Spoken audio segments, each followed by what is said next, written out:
6 ইঞ্চি নেব।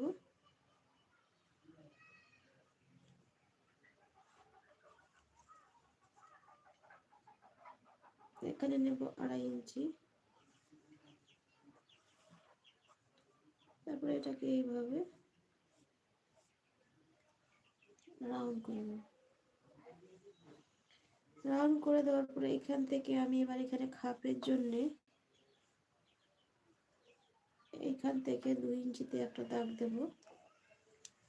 তারপরে এখানে আমি খাপ তৈরি করব, তো এখানে একবার 6 ইঞ্চিতে একটা দাগ দিয়েছি। তারপরে এখান থেকে আবারও 5.5 ইঞ্চিতে আমি একটা দাগ দেব। তারপরে এই দাগটাকে এখান থেকে আমি সমান করব।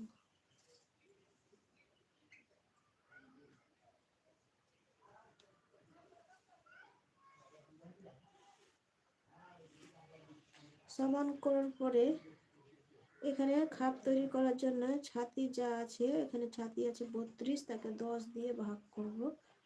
তো 10 দিয়ে ভাগ করার পরে হচ্ছে এখানে আমার 3 ইঞ্চি 2 সুতো মানে